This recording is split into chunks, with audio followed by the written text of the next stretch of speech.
प्रेमो धन करुणा प्रचुर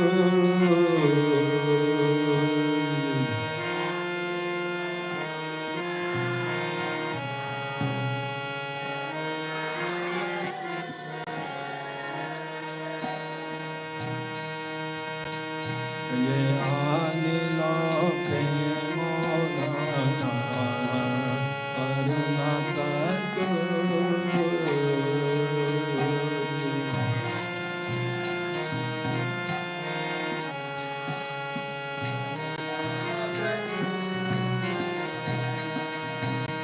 हेनु प्रभु को तागेला आचार्य तकु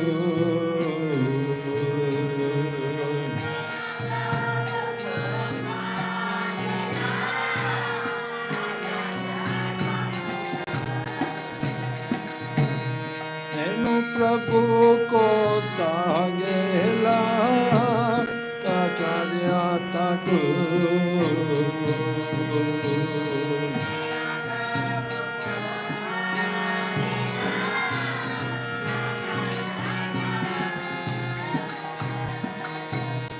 कामरा स्वरूप रूपा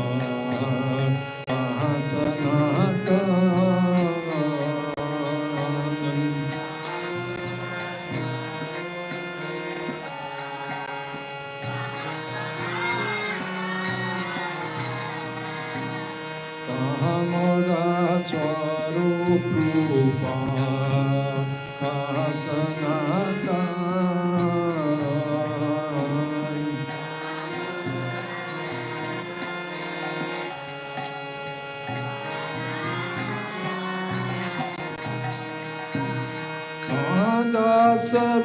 सरगुनाथ पतित पावन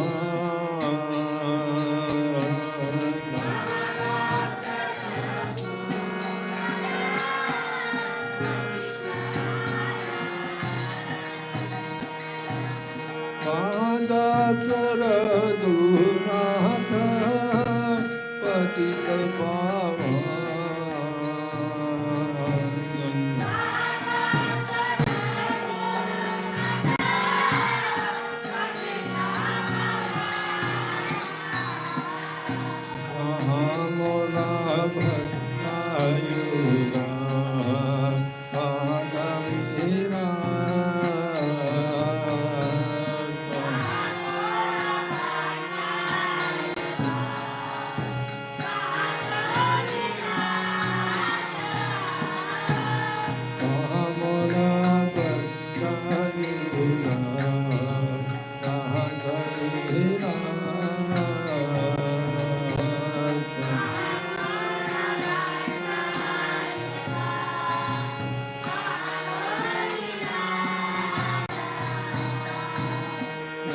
काल को तागेला और नटला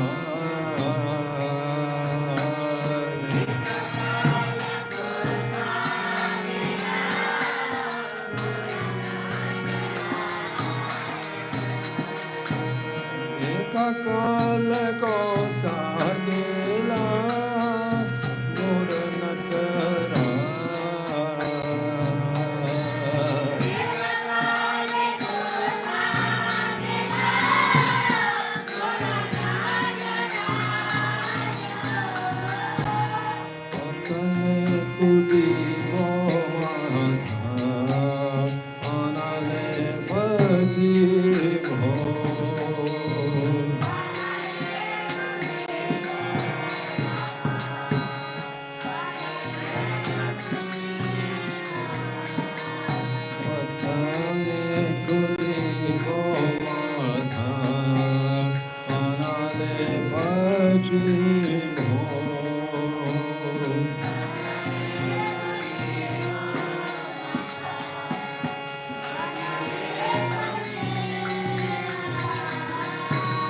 मोरंगा गुने रानी धी कोथा दिल पाहो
संग न पाया करने नरोत्तम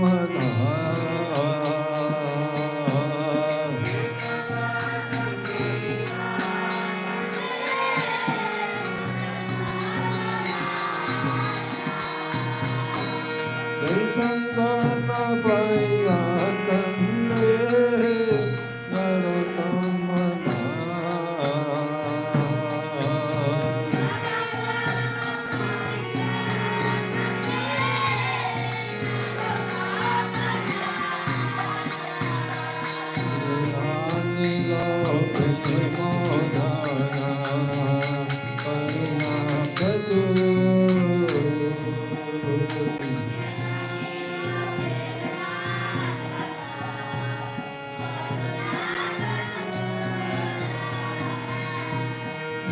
प्रभु को देला आचार्य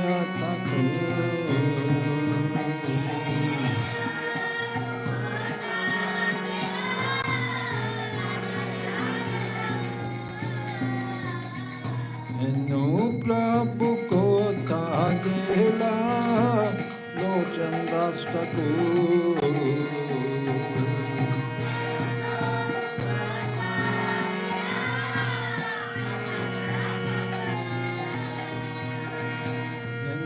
प्रभु को गेला Lochan Das Thakur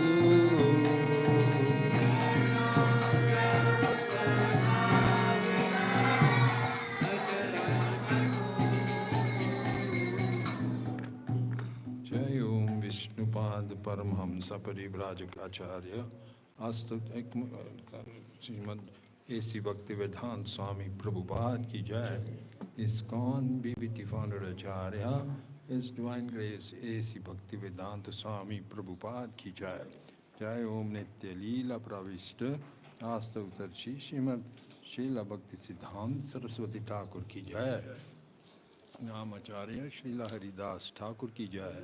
Prem se kaho Shri Krishna Chaitanya Prabhu Nityananda Shri Advaita Gadadhar Shivasadi Gaur Bhaktind ki Shri Shri Radha Krishna Gope Gopinath Shama Kunda Radha Kundgiri Govardhan ki Ganga Mai ki jai, Jamuna Mai ki jai, Srimati Tulsi Maharani ki jai, Vrinda Devi ki jai, Harinam Sankirtan ki jai, Samaveta Bhakta Vrind ki jai. All glories to the assembled devotees. All glories to the assembled devotees. All glories to the assembled devotees. All glories to Shri Guru and Shri Gauranga. All goes to Srila Prabhupada. Shri Lochन Das Thakur ki jai. एक भजन गाएंगे जो श्री लोचन दास ठाकुर जी द्वारा रचित है, compose किया है उन्होंने। बहुत सुंदर बंगाली भाषा मीटर में। प्रभुपाद जी को ये भजन बहुत ही प्रिय था। परम करुणा पाहुदी द्वान्ना।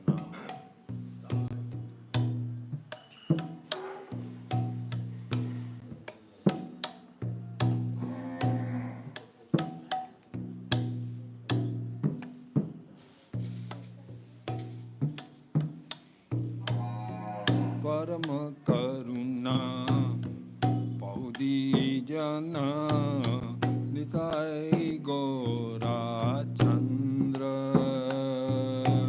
परम करुणा पौदी जना निताय गौरा चंद्र। परम करुणा पौदी जना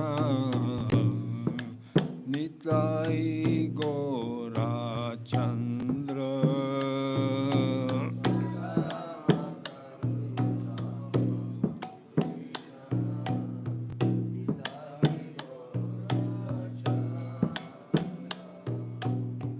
सब अवतार सार शिरोमणि केवल आनंद खंडा। अवतार सारा शिरोमणि केवल आनंद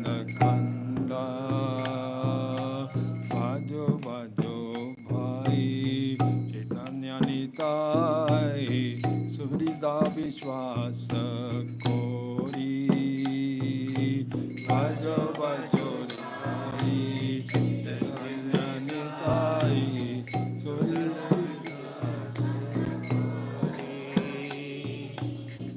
विषयाचरिया सेरा से मजिया मुखे बोलो हरि हरि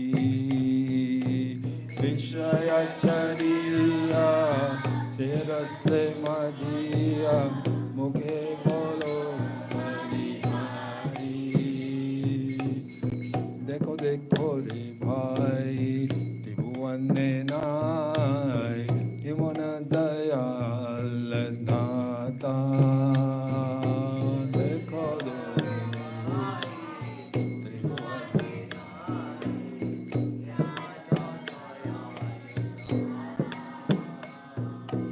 पशु पक्षी जुरे पासन विधारे सुनितर गुण गाता पशु पक्षी जुरे पासन विधारे सुनितर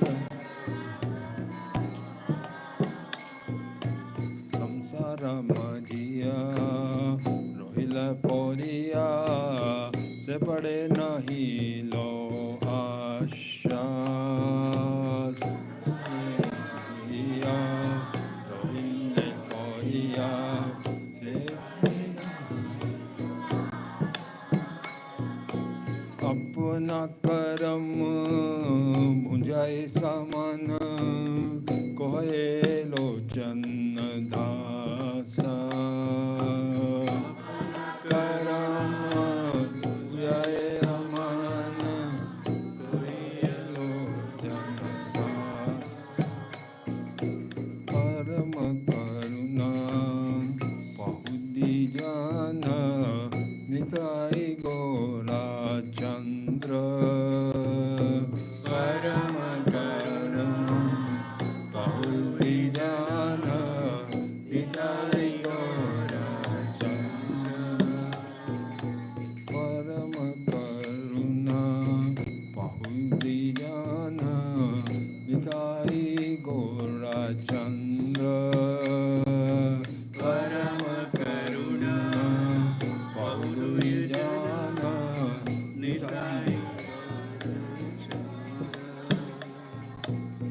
सब अवतार सरशिरोमणि केवल आनंद खंडा अवतार सरशिरोमणि केवल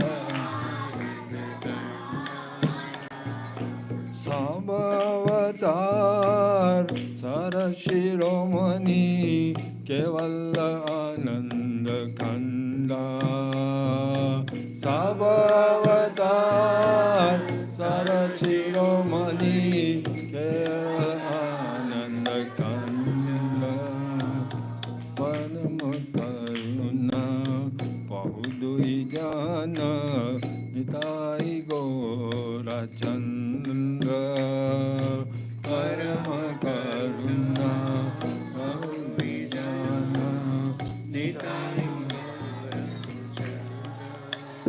जय गौर निताई जय गौर निताई गौर निताई जय गौर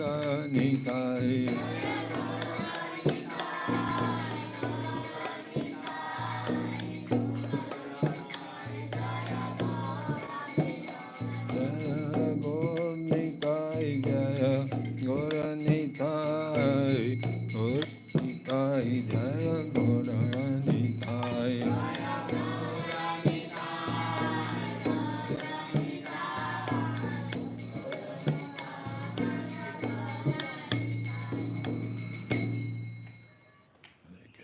श्री लोचन दास ठाकुर की जय श्री श्री चैतन्य मंगल की जय Can you tell this Ladilal he can worship the Nrsimha first? Oh, Nrsimha. हरे कृष्ण। आज श्री लोचन दास ठाकुर जी का तिरुभाव उत्सव है। एक बहुत महान भक्त थे लोचन दास ठाकुर जी, जिन्होंने ये चैतन्य मंगल रची। और भी उनके वर्क्स हैं, कविताएं हैं। बहुत सुंदर भजन लिखा करते थे। एक भजन इनमें से प्रभुपाद जी को बहुत ही प्रिय था, जो हमने भी गाया, परम करुणा बहुत दिना। ट्रांसलेशन इसका पढ़ेंगे।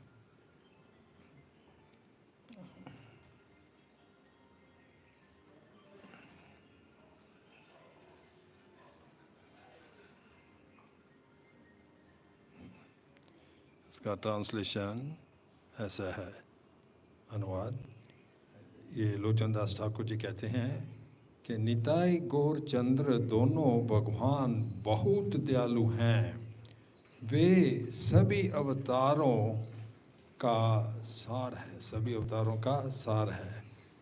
इन अवतारों का विशिष्ट महत्व यह है कि उन्होंने कीर्तन और नृत्य की ऐसी प्रक्रिया शुरू की जो केवल आनंदमय है। बहुत सुंदर लिखा है उन्होंने, है ना।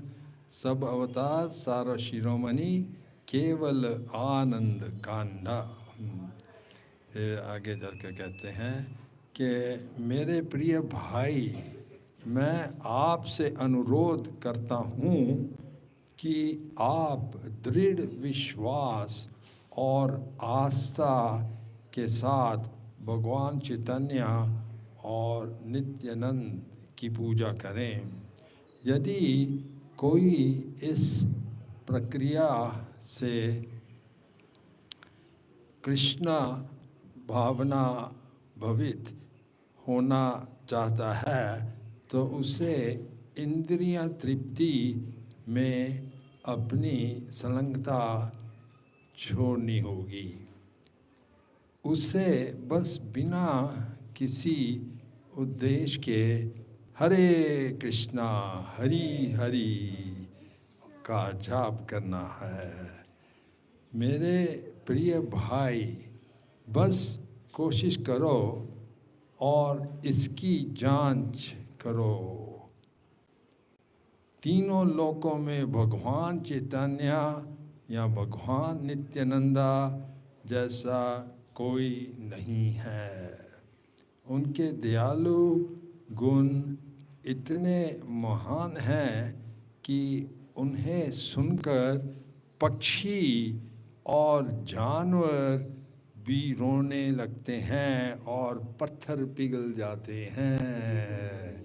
ठीक है, पक्षी भी रोने लग जाते हैं उनका कीर्तन सुनने से, और पत्थर पिघल जाते हैं। लेकिन लोचन दास को खेद है कि मैं इंद्रिय तृप्ति में फंस गया हूँ, क्योंकि मुझे भगवान चैतन्य और भगवान नित्यानंद के चरण कमलों के प्रति कोई आकर्षण नहीं है। लोचन दास तो ये ह्यूमिलिटी में, नम्रता में ऐसा बोलते हैं। एक्चुअली वो बहुत एडवांस डिवोटी हैं। इसलिए मृत्यु के अधीक्षक कौन है? मृत्यु के अधीक्षक यमराज मुझे इस आंदोलन की ओर आकर्षित नहीं होने देकर मुझे दंडित कर रहे हैं। बहुत सुंदर भजन है, आप ट्राई करिए इसको याद करने का। इसका ट्रांसलेशन भी आपको जाना चाहिए। लोचन दास ठाकुर जी का जन्म सन 1520 में बर्दवान, वेस्ट बंगाल में है बर्दवान, वहाँ में हुआ था। और उनके माता पिता दोनों ही बहुत महान भक्त थे, और बचपन से ही उनको भक्ति में बहुत ही इंटरेस्ट रहा। और उन्होंने चैतन्य महाप्रभु जी के बारे में भी सुना सद गोस्वामियों से। ये पुस्तक उन्होंने जो लिखी है श्री चैतन्य मंगल, एक इसी नाम की पुस्तक पहले श्री वृंदावन दास ठाकुर जी द्वारा भी रची गई थी। इसका नाम भी था चैतन्य मंगल। तो कृष्णदास कविराज गोस्वामी जी बताते हैं कि चैतन्य भागवत पहले, उसका नाम बाद में पड़ा, पहले नाम था चैतन्य मंगल, जो वृंदावन दास ठाकुर जी ने लिखे। तो वो जो बुक थी चैतन्य मंगल पहले कहलाती थी, वृंदावन दास ठाकुर जी ने लिखी थी। उनमें श्री चैतन्य महाप्रभु जी के बाल लीला का वर्णन है ज़्यादा।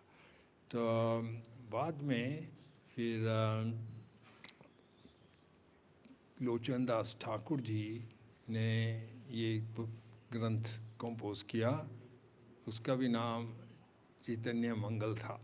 सो गोस्वामीज ने मिलकर ये डिसाइड किया कि एक ही, क्योंकि दोनों महाप्रभु जी का ही लीला और तत्व डिस्क्राइब कर रहे हैं, तो जो पहले लिखी गई थी चैतन्य मंगल, उसका नाम चैतन्य भागवत कर दिया और फिर ये नाम चैतन्य मंगल ही रहा लोचन दास ठाकुर जी की जो थी। और वैसे भी कृष्णदास कविराज जी कहते हैं कि वृंदावन दास ठाकुर जी व्यासदेव जी जैसे भागवत के व्यास हैं, जो चैतन्य लीला के व्यास हैं वृंदावन दास, तो इसलिए उन्हें पुस्तक का नाम दिया चैतन्य भागवत। और फिर ये लोचन दास ठाकुर जी ने ये ग्रंथ हैं चैतन्य मंगल। सो महाप्रभु जी के बारे में और जो बायोग्राफीज़ हैं, उनकी जीवन कथाएं जो हैं, मुख्य में 3 हैं। एक तो चैतन्य भागवत है, जो जिसमें ज़्यादातर बाल लीला का वर्णन किया है। फिर जो यूथफुल पास टाइम्स हैं वो है डिस्क्राइब किए चैतन्य चरितामृत में। और जो कुछ वृंदावन दास ठाकुर जी नहीं लिखा था वो लोचन दास ठाकुर जी ने अपने चैतन्य मंगल में लिखा। ये चैतन्य महाप्रभु जी के जो पास टाइम्स, जो लीलाएं हैं, कृष्णदास कविराज जी कहते हैं ये तो अमृत का सागर है। चैतन्य महाप्रभु जी की लीलाएं हैं और इस सागर का कोई अंत नहीं है। भक्ति सिद्धांत सरस्वती ठाकुर जी श्रील प्रभुपाद जी के गुरु महाराज, हमारे परम गुरु, कहा करते थे कि चैतन्य चरितामृता तो ऐसी हैं जैसे बंगाली मिठाइयाँ होती हैं। बंगाली मिठाइयाँ एक से एक स्वादिष्ट होती हैं, हालांकि हमने इतनी नहीं खाई खिला सकते हैं और बहुत मीठियाँ होती हैं, बहुत स्वादिष्ट होती हैं, एक से एक संदेश हो, चाहे लड्डू हो, रसमलाई हो, बहुत से हैं, कितनी वैरायटीज हैं, एक से एक स्वादिष्ट मिठाइयाँ। वैसे ही चैतन्य चरितामृत है।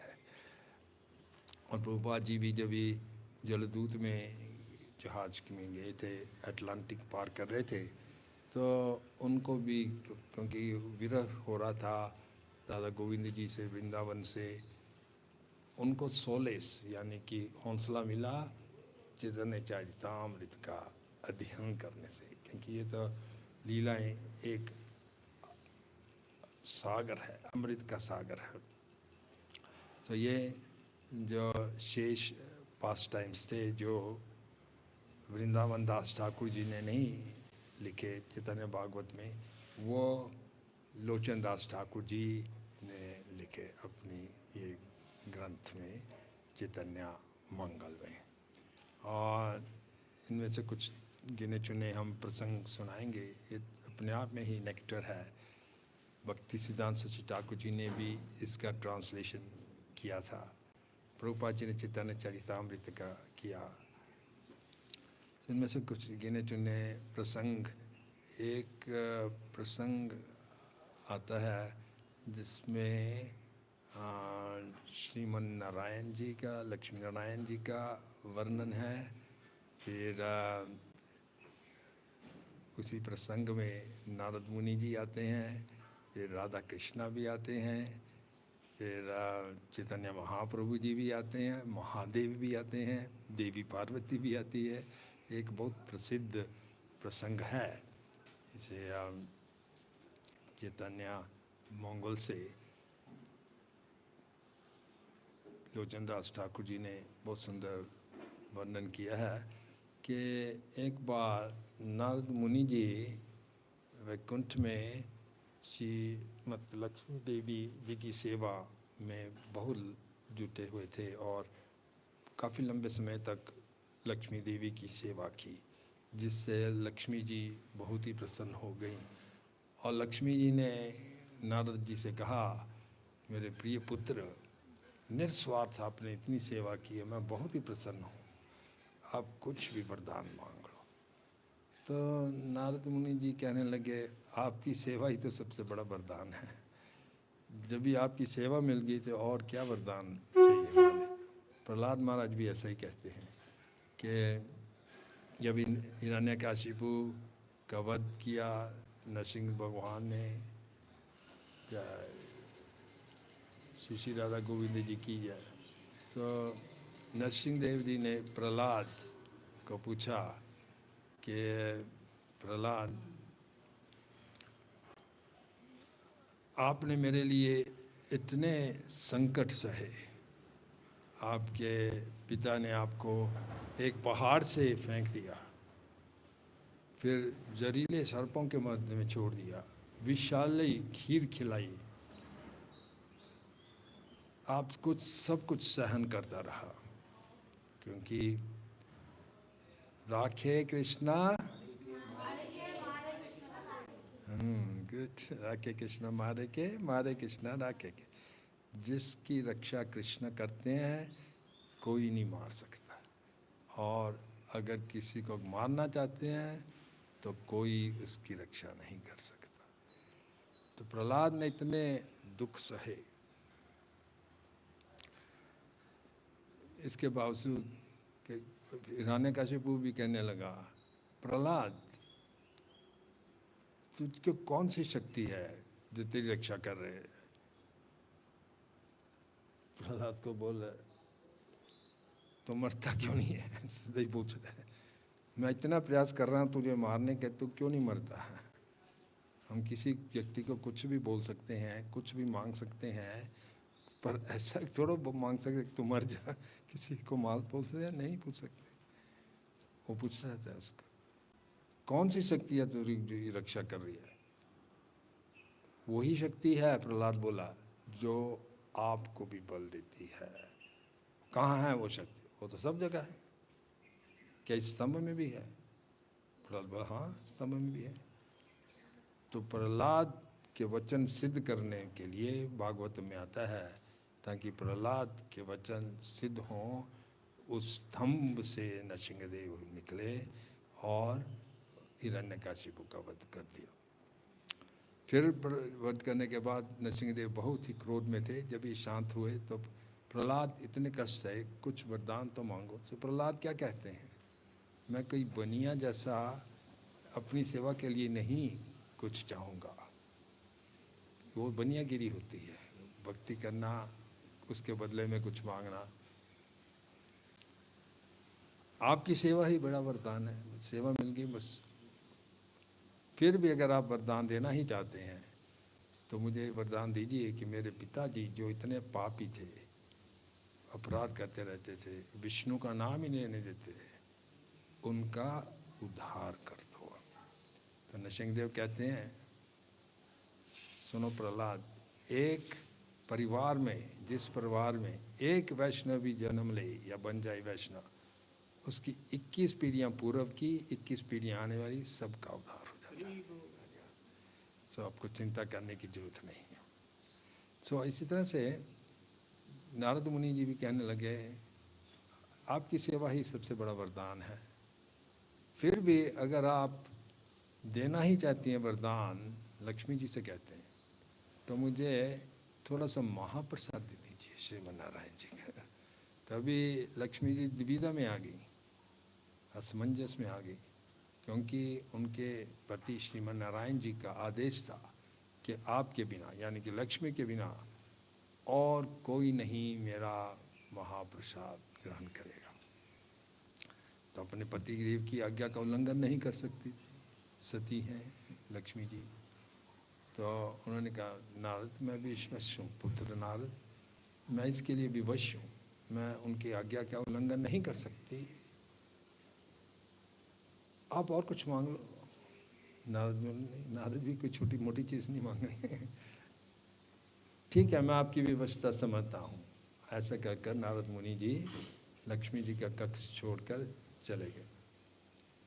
इतने में कुछ टाइम के बाद श्रीमन नारायण जी लक्ष्मी जी के कक्ष में आए और क्या देख रहे हैं कि लक्ष्मी जी तो बहुत चिंतित हैं, बहुत उदास हैं। उन्हें चेहरे पर इतना तेज जो होता वो नहीं था। तो श्रीमन नारायण ने कारण पूछा, लक्ष्मी क्या हुआ आज मेरी भार्या, आज बहुत उदास दिख रही हैं, चिंतित दिख रही हैं, तेज नहीं है आपके चेहरे पर, क्या कारण है? तो लक्ष्मी जी ने बताया, मेरे प्रिय पतिदेव, आपके वक्त श्रीमन नारद जी ने एक वरदान मांगा मेरे से, मैं बहुत प्रसन्न थी। वरदान मांगने के कहा, जब भी उन्होंने वरदान मांगा तो मैं वरदान ले नहीं पाई उनको। तो कहने लगे श्रीमन नारायण, ऐसा कौन सा वरदान है जो आप नहीं दे पाई? आप तो सबको वरदान देती हैं, कभी कभी मुझे भी आपके पास वरदान मांगने आना पड़ता है। जगन्नाथ जी को भी एक बार लक्ष्मी जी से वरदान मांगना पड़ा था कई बार। तो लक्ष्मी जी ने बताया, पूरी गाथा सुनाई। नारद मुनि ने एक ही वरदान मांगा, मैं ये पूरा नहीं कर पाई। वो आपका महाप्रसाद चाहते हैं, लेकिन आप क्या आदेश है कि मेरे सिवाय, यानी लक्ष्मी के सिवाय कोई नहीं ग्रहण करेगा। तो आपके आदेश का भी तो उल्लंघन नहीं कर सकती थी, मैं विवश थी। तो श्रीमन नारायण हर एक प्रॉब्लम का हल निकाल लेते हैं, सॉल्यूशन निकाल लेते हैं। इसलिए कोई और देवता के पास जाने की जरूरत नहीं है, डायरेक्ट नारायण के पास ही जाना चाहिए। तो उन्होंने कहा, ठीक है लक्ष्मी, आप मेरी नॉलेज के बगैर अज्ञाता में आप दे दी, चुपके से दे दीजिए उनको। तो लक्ष्मी जी ने ऐसा ही किया, वो महाप्रसाद था वो दे दिया नारद मुनि को। नारद मुनि आए थे उनके, और नारद मुनि जी ने जो महाप्रसाद लिया और अपने आप को धन्य मानकर और उनकी आज्ञा लेकर, लक्ष्मी जी की आज्ञा लेकर वह फिर भूलोक की ओर आने लगे और अपने आप को बहुत ही सौभाग्यशाली मानने लगे। आज मैं धन्य हो गया हूँ, मुझे जीवन का लक्ष्य मिला, महाप्रसाद लेने का। इतने भावुक थे। तो उन्होंने सोचा, माता लक्ष्मी की परमिशन लेकर भूलोक आए। उन्होंने सोचा ये शुभ समाचार जो है, पहले मैं अपने भ्राता और मित्र, उनके भ्राता थे महादेव, क्योंकि महादेव और नारद मानसिक पुत्र हैं ब्रह्मा जी के, तो इस नाते से दोनों भाई लगते हैं और मित्र तो हैं, दोनों में मित्रता है।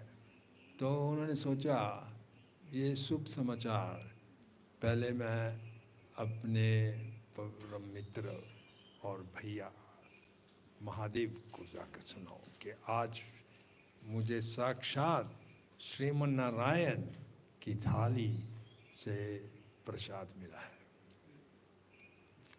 तो महादेव की कहाँ थे? कैलाश में पहले सीधे गए और हरे कृष्णा कृष्णा कृष्णा हरे राम कीर्तन करते करते पहुँचे कैलाश में। इतने जोश थे, इतने मस्त थे। महाप्रसाद का ये प्रभाव था, उन्होंने थोड़ा सा ही महाप्रसाद ग्रहण किया, क्योंकि महाप्रसाद और भगवान अभिन्न है। चैतन्य चरितामृत में लिखा है कि महाप्रसाद और भगवान अभिन्न है, इसलिए तदीया कहलाता है। तदीया का मतलब प्रसाद, अभिन्न है, ऐसा भी लिखा चैतन्य चरितामृत में। श्रीमन नारायण का सलाइवा, थूक जो है वो मिश्रित होता है प्रसाद में, इसलिए टेस्ट एकदम अमृत जैसा होता है। और प्रसाद लेने से हमारे ब्रेन में भी सेल्स जो हैं वो प्यूरिफाई होते हैं। तो श्री महादेव जी ने जब भी नारद मुनि, उस समय समाधि में थे महादेव, लेकिन नारद मुनि इतनी जोर से कीर्तन कर रहे थे, उनकी समाधि भी खुल गई। और महादेव जी देखे ये तो नारद मुनि है, और नारद मुनि से कहने लगे, नारद क्या हो गया, मैंने आपको बहुत कई बार जोश में देखा है, लेकिन ऐसे जोश में कभी नहीं देखा, क्या कारण है इसका, क्या रहस्य है। सो नारद मुनि जी कहने लगे, मेरे प्रिय भ्राता, आज तो मैं धन्य हो गया, क्योंकि मुझे साक्षात श्रीमन नारायण का महाप्रसाद मिला, उन्हीं की थाली से जो अमृत है। तो महादेव शिव जी कहने लगे, मेरे प्रिय भ्राता, आपने इतना नहीं सोचा कि मेरे लिए भी कुछ रख देते तो नारद मुनि जी कहने लगे, वो बहुत कम मात्रा में मिला मुझे, मेरे लिए भी बस नहीं था। लेकिन शिव जी मानने के लिए तैयार नहीं थे। उन्होंने देखा थोड़ा सा नाखून में चिपका हुआ था, नारद मुनि के नाखून में चिपका हुआ था महाप्रसाद, वो छीना और ग्रहण किया। जैसे महादेव जी ने ये महाप्रसाद ग्रहण किया तो वो इतने वो भावुक हो गए, उन्होंने अपना तांडव शुरू कर दिया। तो ऐसे में देवी पार्वती चिंतित हो गई, कहने लगी, प्रिय पतिदेव क्या हो गया, अभी तो प्रलय का समय नहीं है, आपने अभी से तांडव शुरू कर दिया है। ऐसे कठोर वचन सुनने से महादेव जी रुक गए। फिर देवी ने पूछा, ये कारण क्या है आपके इतना जोश में होने का। फिर उन्होंने सब बताया कि नारद मुनि जी ने मुझे प्रसाद दिया, महाप्रसाद। तो देवी कहने लगी, मैं आपकी अर्धांगिनी हूँ, आपने नहीं सोचा कि मेरे लिए भी कुछ रख देते। तो शिव जी ने कहा, वो तो बहुत ही कम मात्रा में आया था। तो देवी कहने लगी, ठीक है, मैं जीवों का कल्याण के लिए, ताकि सब जीवों को महाप्रसाद मिल सके, कठिन तपस्या करूंगी। तो देवी पार्वती ने वर्षों तक इतनी जोर तपस्या की, तो लक्ष्मी नारायण जी बहुत प्रसन्न हो गए, उनको दर्शन दिए जहाँ वो तपस्या कर रही थी, और उनको दर्शन देते हुए कहा, हम आपकी तपस्या से बहुत ही प्रसन्न हैं, आपने निस्वार्थ इतनी तपस्या की, जीवों का कल्याण हो, इसलिए आपने इतनी कठिन कि महाप्रसाद सब जीवों में उपलब्ध हो जाए। फिर वही जो लक्ष्मी नारायण का रूप था वो राधा कृष्ण के स्वरूप में परिवर्तित हो गया, और फिर वही राधा कृष्ण का जो स्वरूप था सम्मिलित होकर गौरंगा के रूप में हो गया। तभी प्रश्न पूछा जाएगा कि गौरंगा महाप्रभु तो मात्र 500 वर्ष पहले है, ये जो कथा ये तो युगों पहले हुई। वो उसका बताया गया है कि गौरंगा ने दर्शन दिए देवी पार्वती को, और उन्होंने कहा कि ये बात रहस्य रखना, मैं आऊँगा, कलयुग में आऊँगा। उस समय तो सतयुग चल रहा था, पर अभी ये बात रहस्य में ही रखना, किसी को नहीं बताना। मैं कलयुग में आऊँगा और मैं सबको हरि नाम संकीर्तन दूंगा, एक और सबको प्रसाद मिलेगा, क्योंकि आपने इतनी तपस्या की। जगन्नाथ जी का प्रसाद सबको उपलब्ध होगा, और दूसरी ओर हरिनाम सबको उपलब्ध होगा। और ऐसा उन्होंने वरदान दिया गोल्डन फॉर्म में। और इसीलिए जगन्नाथपुरी में जो टेंपल जगन्नाथ जी का है, पहले निवेदन चलाया जाता है जगन्नाथ जी को, 56 भोग जो भी है, और फिर जब भी भोग लग जाता है, हाँ, विमला देवी को चढ़ाया जाता है। विमला देवी पार्वती का ही स्वरूप है, पार्वती का। वहाँ आप जाएंगे तो आप जगन्नाथ जी के दर्शन करेंगे, और फिर विमला देवी के दर्शन करेंगे। दर्शन कंप्लीट नहीं होता जब तक जगन्नाथ जी और विमला देवी का, और विमला देवी को जब भी जगन्नाथ जी का प्रसाद चढ़ाया जाता है, उसके बाद ही महाप्रसाद कहलाता है। हमें जगन्नाथ जी के किचन में भी 5000 कुक्स हैं, 5000 कुक्स, और हेड कुक है Radha Rani, she is the head cook. तो फिर ये महाप्रसाद की कथा इस पुस्तक में बहुत अच्छी तरह से वर्णन की है लोचन दास ठाकुर जी ने। और एक प्रसंग और हम सुनाएंगे, वो विष्णु प्रिया चैतन्य महाप्रभु जी की धर्मपत्नी जो थी, उनके बारे में कि जब भी चैतन्य महाप्रभु जी ने संन्यास लिया, तो पहले तो कुछ ही भक्तों को उन्होंने बताया था। बाद में विष्णुप्रिया को भी इसका एहसास हो गया कि मेरे पति तो अभी संन्यास लेने वाले हैं। तो मात्र उनकी एज 11 ईयर्स थी, 11 वर्ष विष्णुप्रिया, और महाप्रभु की 18 वर्ष की थी। तो ये बहुत सुंदर प्रसंग में, क्योंकि विष्णुप्रिया बहुत विलाप कर रही थी कि कुछ ही दिनों में आप संन्यास ले जाएंगे, मैं अकेली रह जाऊंगी।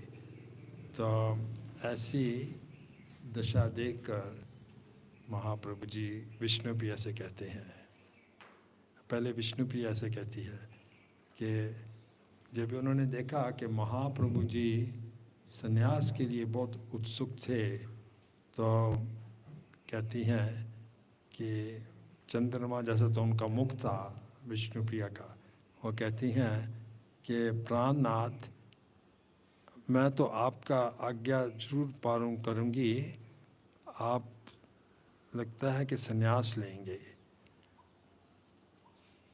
मेरा हृदय तो टुकड़े हो गए हैं, और अगर आप वाक्य संन्यास लेंगे तो मैं अग्नि में जाकर भस्म कर लूँगी अपने आप को।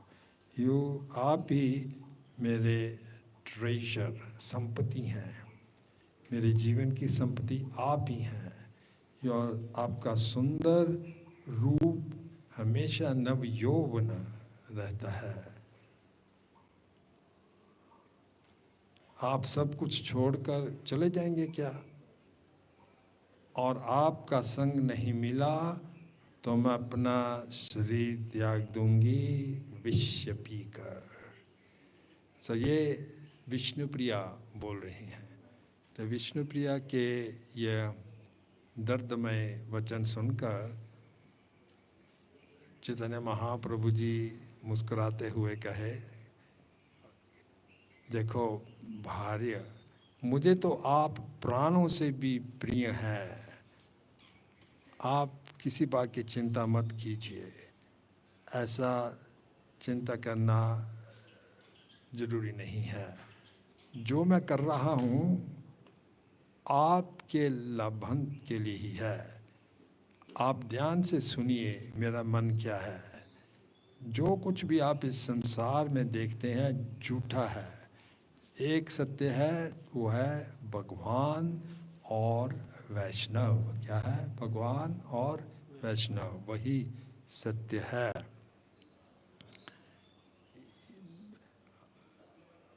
और सब कुछ जो है ब्रह्म है। और आप सच्ची तरह से जानना चाहिए कि पत्नियां हों, पति हों, महिलाएं हों, पिता हों, माताएं हों, ये सब कुछ जो है टेम्पररी हैं, इल्यूजरी और टेम्पररी हैं। एक जन्म में कोई आपका पत्नी होगा, हस्बैंड होगा या मदर माता, अगले जन्म में कोई और होगा, माता पिता, कोई और पति या पत्नी होगी। ये सब जो है अनरियल है। और इतनी आत्माएं हैं, आत्माओं का एक दूसरे से नाता है, उसके सिवा और कुछ नहीं है। कृष्णा सबके पति हैं। Krishna is the real husband. असली पति तो कृष्ण है, क्योंकि दूसरे पति आएंगे जाएंगे। एक लाइफ में कोई है, नेक्स्ट लाइफ में कोई और होगा, पिछली लाइफ में कोई और था। फिर कहते हैं Krishna is the real husband of everyone. वो सबके हस्बैंड, पति हैं, वही प्रभु हैं। बाकी सब कुछ जो भौतिक है, ये एक बात ज़्यादा लोग नहीं समझ पाते। जो आत्मा होती है वो शुक्र मीन सीमन और ब्लड, रक्त में होती है, वहाँ से जन्म लेती है, और मल और मूत्र का शरीर होता है, बना हुआ है। बचपन से यौवन तक हम कष्ट ही सहते हैं।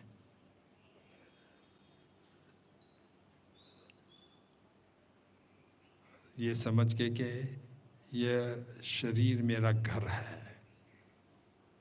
अहंकार में मगे हुए हम मित्र बनाते हैं, मित्रता करते हैं, अटैचमेंट मेंटेन करते हैं। कई चीज़ का सहन करना पड़ता है, लेकिन ओल्ड एज, बुढ़ापा में सब कुछ नष्ट हो जाता है। चीट कर दे, धोखा दे देते हैं हमारे को ओल्ड एज। इवन ये सोचते हुए भी लोग ये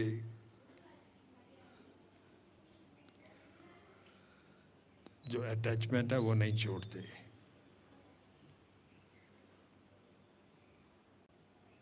और चैतन्य महाप्रभु, नित्यानंद प्रभु इतने दयालु हैं, वो पक्षियों और पशुओं जो भी हैं उनकी बात सुने महाप्रभु नित्यानंद, उनको भी रोना आ जाता है।